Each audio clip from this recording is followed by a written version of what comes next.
but they're going to be fairly healthy. They're going to bring it into middle of November soon with a fully healthy, active roster. And you would have to imagine Coleman probably avoided the worst of it. But with Carter and Milano coming back soon and Smoot at the end of the year, you're in a situation to where you're bringing in the roster that you wanted to bring in. You bolstered up a little bit with Cooper and with Quinton Jefferson, and to a lesser extent, Phillips. How are you feeling with the roster construction as you enter really the second half of the year?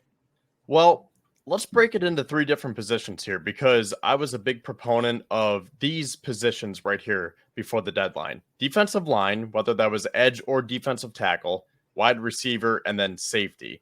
Because I think that the Bills' moves or lack thereof needs to be discussed here. And we have about 20 minutes before our guest comes on. So let's talk about each position and how it relates to the injuries right now, because I think overall the Bills are in good shape, but I feel like they left some meat on the bone. So let's start with defensive line, because I thought that Zadarius Smith would have been perfect. I think you brought it up a couple of weeks ago, because his base salary, as we are entering week 10, it was less than $1 million, right? Yep. After you acquired him. Yes, correct. So after you acquired Zadarius Smith, it would have been less than $1 million. And that is a proven pass rusher who can get after the quarterback, because what's been the biggest thing that's holding the Bills back in the playoffs? It's they can't get pressure on the quarterback, specifically Patrick Mahomes. That and the run defense. Maybe not as much. I think getting pressure in general is a bigger problem. But look what happened in the 2022 playoffs against Cincinnati when they put up 172 rushing yards on the Bills.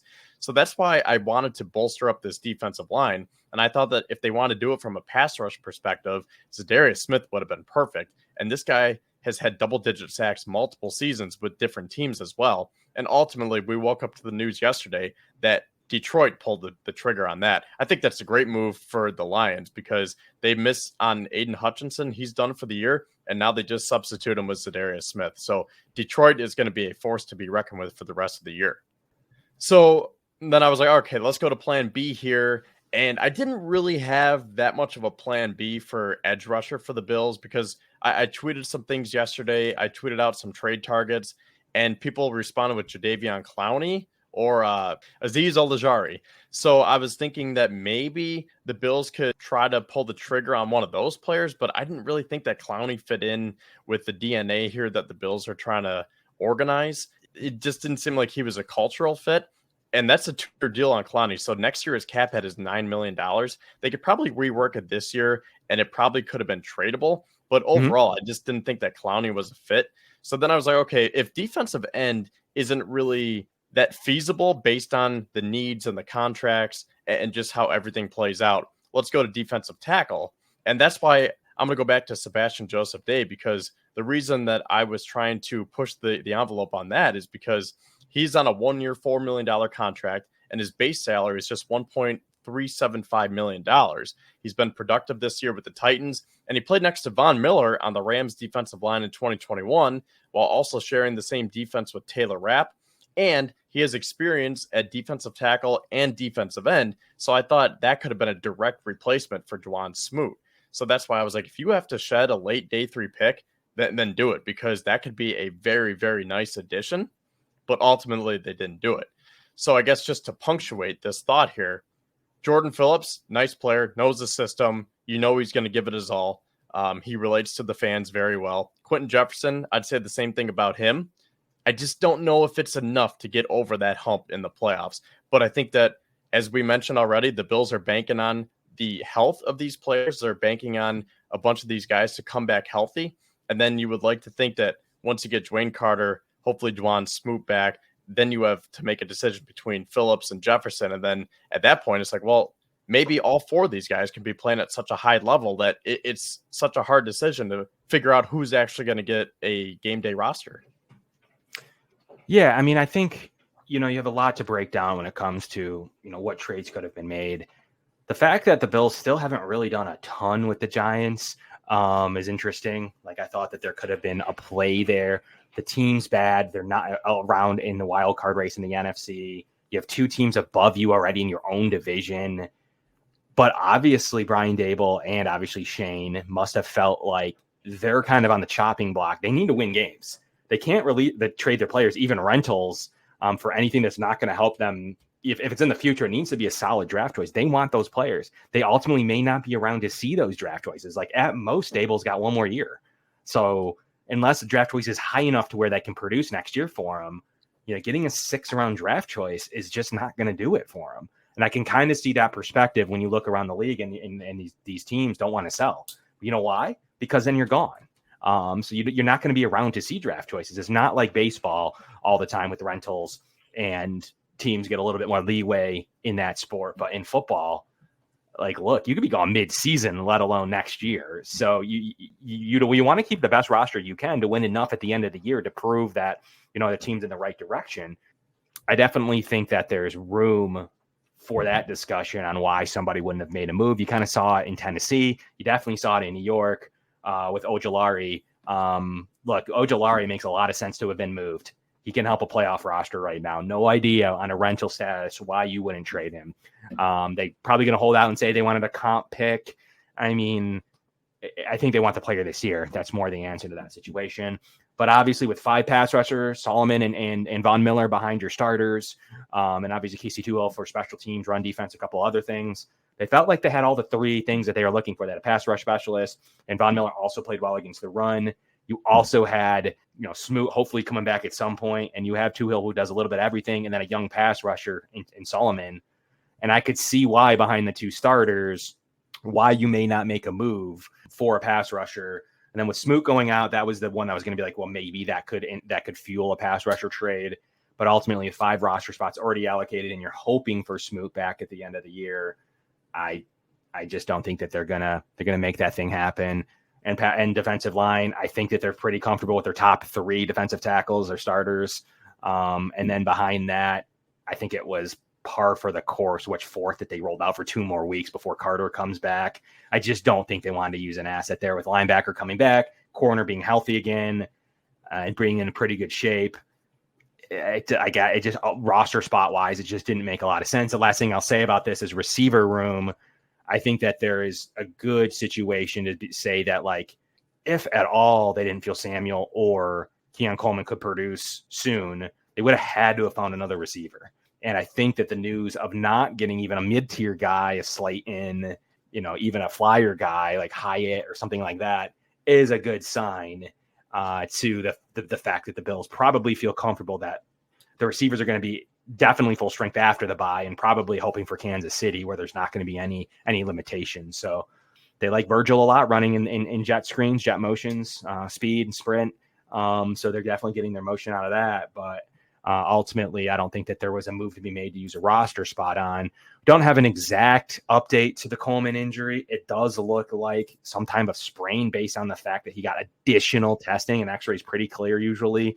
They're definitely looking at some type of muscle or ligament inside the wrist somewhere, maybe in the thumb region, because there's really no reason for additional imaging.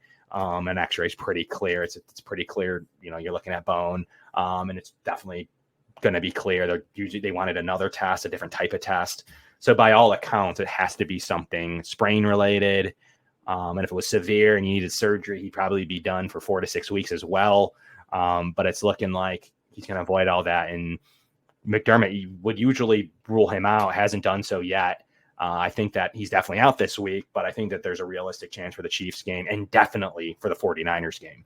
So that's probably where we lead with the roster development. And the O-line's been healthy for years now. So knock on wood, they haven't had to do anything there. Going out and trading for an offensive lineman to not play would have been just a little bit strange. The running back room's great. There's really nothing to do there. Ultimately, Brandon Beane said this roster is good. It's getting healthier. And in 2 weeks, we hope to be full strength or close to it, minus Smoot, and based on when Milano's back in the lineup. So there's not a ton to break down. And obviously the tight end room, they obviously feel good there too. So Kevin, I think that's ultimately what the roster development was, the decision there. Really only Lattimore, I think the Bills weren't going to go out and get a corner this year. Would have loved to have Lattimore. He's a really good corner, definitely for the future more than even this year. But other than that, there just wasn't a move to be made. And the Bills feel pretty comfortable at safety. And if they don't, they have Cole Bishop right there and going to take the job at some point. But I don't think they wanted to infiltrate the safety room with another player that may not play behind those top 3. Now, going to safety, this is interesting because the Mike Edwards experience is finally over. And I guess we could just say that in simplest terms, it didn't work out. Damar Hamlin beat him out. And for whatever reason, Mike Edwards could not get on the field. But I just find it so hard to believe that a guy of Mike Edwards' ability here, like a former third-round pick, played a lot of meaningful snaps for Super Bowl teams in Tampa Bay and Kansas City, and was a very good defensive piece to each of those puzzles. I understand that they like Damar. He knows the system. They're going to trust that he's going to be in the right place at the right time. And he's just smart. And whether they are doing it because they like his story, I think we're past that point. I think they legit like Damar Hamlin as a football player now, and he straight up beat him out. I just find it hard to believe that he couldn't even get a roster, or he couldn't even get a jersey. He was just a healthy scratch. The problem is, and I've talked about this a couple times now with Mike, between the bonuses and the extra escalators that the Bills didn't want any, and even a couple fluke interceptions would have kicked in some escalators, whether he made a good play or not. So there's definitely some escalators. The Bills just being active with a roster and a pick can start to generate some bonuses, and the Bills had no interest in that. Also, from what I've been told, what I've heard, he just got beat out by Damar Hamlin. The Bills did not expect Damar Hamlin to be anything more than for safety, jersey guy, special teamer. Like they really didn't. They didn't have this secret agenda to start Damar Hamlin. But Bishop went down, and being a rookie, on top of it, Edwards went down twice. Both one in OTAs and one in training camp. So at some point, like it's just too far behind the eight ball for an external player. It wasn't like it would have been like Christian Benford or something where, it wouldn't have really overly mattered. But you're talking about a guy that's fresh and new into the defensive back situation and in certain roles of coming from two savvy veterans who've had the job for 6 years. That, something had to be done. And Damar Hamlin knew the defense, and he's played pretty well. He's only allowed one touchdown. He's had 2 interceptions, 58 quarterback rating. He was only allowed 180 something yards in coverage. He's been better on the coverage end than I thought. I still think he's a liability for athletically. He does take some bad angles. He's a little bit of aggressive. I don't think he helps as much on the run defense as I thought he would, as he used to. But he's definitely better with coverage than he used to be. So he definitely took some of that run defense and geared it more toward gearing his game to be better in coverage. And he has been better in coverage, period. The run defense has suffered, definitely in my opinion, but he's been a good safety. He's been a safety too. He's a guy that much criticized among Bills fans, but he is every level based on any ranking, whether you like PFF, whether you like advanced stats, or even box score. He has generally been in the top half of safeties. At some point, that's a valuable at a $1 million contract. It is what it is. It's cheaper than Mike Edwards. And then on top of it, Mike Edwards didn't play teams. He couldn't beat out anybody for teams, including rookie receivers, backup receivers, shavers, whoever you want to say. Like he wasn't able to get a jersey. There's no reason you should be calling up players off the practice squad and elevate them and give them a jersey and not Mike Edwards. So if he's not going to play teams, he got beat out has his escalator bonuses that the Bills don't want to have to worry about their cap next year. And then got beat out by Damar. All factors of and Cole Bishop's going to have their safety job next year. He's going to stay one starter next year. So at some point it's like wrap. And I'd like to give the job now, ideally, to Bishop. And I think the Bills would have too. But if Hamlin's playing good enough, that's a tough bench for no real reason to do so. So ultimately Cole Bishop has gotten some action, should be the starter day one next year. Bills had a fairly good draft for the most part this season, getting receiver one and a defensive tackle, and possibly a safety one next year, and a good running back at a pretty good draft. So ultimately the succession plan's there, and Mike Edwards is just taking up space, needed to free up a roster spot and needed to free up at least a little bit of cash so they can go out and get Quinton Jefferson. So it made sense. And there's too many right factors, from the injury to the bonuses to Damar Hamlin, that it does make sense to where and honestly, the Bills felt like he wasn't that good. So it's Brandon Beane had a really good draft. He's had a couple of good drafts back to back, in my opinion. He's had some really good moments. Did not hit on this free agency class at all. Morrow's getting benched. He's getting benched for Yolofoshio, which is maybe another good draft choice. Solomon's been a solid draft choice, potential there. But the safety class between Samuel, Morrow, now cut Edwards, it just hasn't been a unit. And MVS It hasn't been a good veteran free agent. He did not have a good free agency period. He was working with limited money. He works magic sometimes. But on that front, that's, leading to a Cooper acquisition, leading to a Quinton Jefferson acquisition, et cetera. He did not have a very good free agency period with limited money. Stephon Diggs trade. But that's the way that it went in terms of my opinion. For as good as he's been in the draft, in my opinion, the last 2 seasons, didn't have a very good free agency. And we're seeing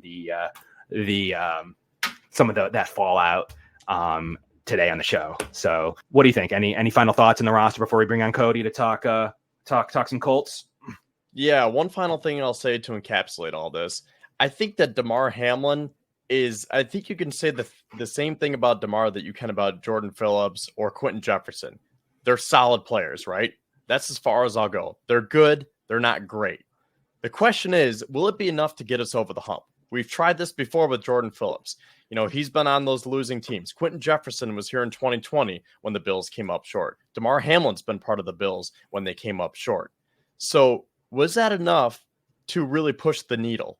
A couple of guys that I had on my trade target list, Andre Cisco, Rodney McLeod. I thought Cisco was more of I don't want to say a pipe dream, not because he's that good of a player, but yeah. But I figured that was a little bit more out of the realm of possibility. I figured Rodney McLeod could be like another Mike Edwards just to bolster up that back end of the safety position. But I was just wondering if they would do something just to try to push them over the hump, right? Instead of just running it back with the same players. Jordan Phillips, 32 years old. He's had multiple hamstring injuries, and you just don't know if it's going to hold up. So now the question is, can the Bills get healthy and strike on all cylinders when it matters most? And one final thing I'll say about the safety position is I think now with that fourth safety position being open, I think they'll do one of 3 things. 1, they will elevate Lewis Cine. 2, they will elevate Kareem Jackson. Or 3, there's still a glimmer of hope, depending on what kind of a fan you are. Maybe it's not hope, and you're like, no, please stay away from him. But Micah Hyde. I think they are going to fill that spot. Maybe Cam Lewis slides over as a backup safety, but I feel like they're not done. So I'm just curious to see how this plays out, because right now I think Bean has done a good job.